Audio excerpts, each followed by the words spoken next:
When we moved into this house, I knew the kitchen would be my first project. The countertops were Formica and they were badly stained. I wasn't crazy about the wooden cupboards, and there wasn't a backsplash. Since the kitchen is the heart of the home, as they say, that's where I wanted to start. Hi, I'm Alicia. I'm a DIY enthusiast who's tackled everything from crafting to curb appeal across 11 homes. This one's forever. Follow along as I transform my house into my forever home, sharing my best DIY tips and tricks along the way to help you create yours too. So let's get started. Back to the cabinet boxes, I rolled on 2 coats of cabinet paint using a foam roller for a smooth finish. Using painter's tape to tape off the appliances was a lot easier than removing them. The doors were in great shape and only needed a light sanding. After the sanding was done, I wiped each down with plain water.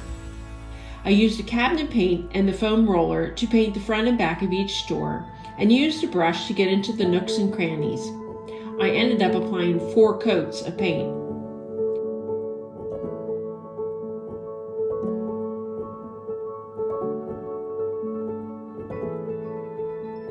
Next was the kitchen island.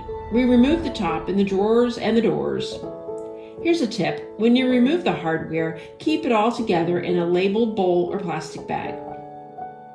I wanted the island to look like its own piece of furniture, and the easiest way to do that was with beadboard. After measuring everything out, I tried to use my small circular saw to cut it, but it really ripped up the board. So I ended up using my trusty jigsaw. It was easy cutting from then on. Did you notice the top of my work table? Yep, that's the top of the island that we removed. It's sitting on a cupboard that I ripped out of house number 9 when we renovated that kitchen. After the beadboard was cut, I added adhesive first and then nailed the board to the island. I didn't need a lot of adhesive, but it gave me assurance that the beadboard wouldn't fall off. Now to paint. I could have painted the beadboard before I put it onto the island, but then I would have to go back and fill the nail holes and touch up the paint, so this was just easier.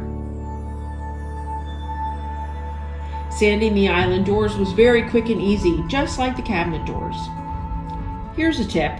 Line your painter's pan with aluminum foil for easy cleanup. I painted the island a darker shade than the cupboard to give it a nice contrast. A butcher block countertop was surprisingly less expensive than I thought, and I could install it myself. I finished it off with tiny decorative corner molding. I used another favorite tool, a miter trim cutter. This is so handy and a good tool to have in your toolbox. I purchased butcher block sealer and applied according to manufacturer's directions. I love the way it brought out the wood grain. I reattached the freshly painted doors and drawers. Then, using a cabinet hardware jig, I made the holes and inserted the simple knobs. My husband and I removed the rest of the old countertops, but had the new ones professionally installed, along with a deep stainless steel sink and faucet. Now that the countertops were in, it was time for the backsplash. Using an adhesive tile mat made it a lot easier than applying thinset to the walls. I'd like to give a shout out for laser levels. Whoever invented this tool was a genius. I lined up the tile. The first one is the most important, so that took the most time. And then I was off to the races. One dumb thing I did was to put up all the tile on one wall and then went to bed thinking I'd work on it the next day. Well, the adhesive tile mat is sticky, but when I came down the next morning, half the tile had fallen off the wall.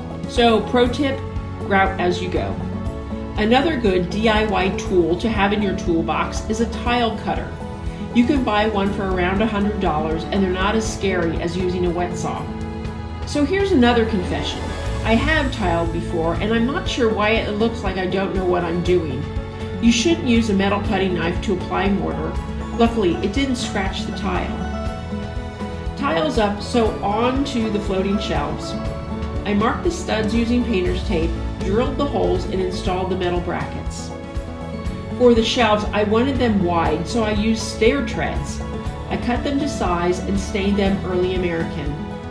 I applied finishing paste, which wasn't going on as smoothly as I wanted, So I used my paint edge tool and an old rubber scraper to apply the wax. That works great. Shelves are up and installed.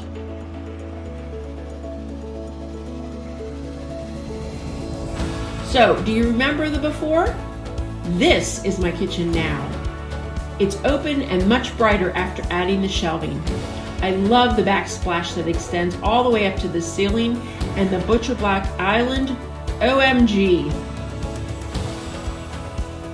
Next, we're heading upstairs to give the primary bedroom the refresh it deserves. You don't want to miss the idea I have for behind the bed. Just another step in making this my forever home.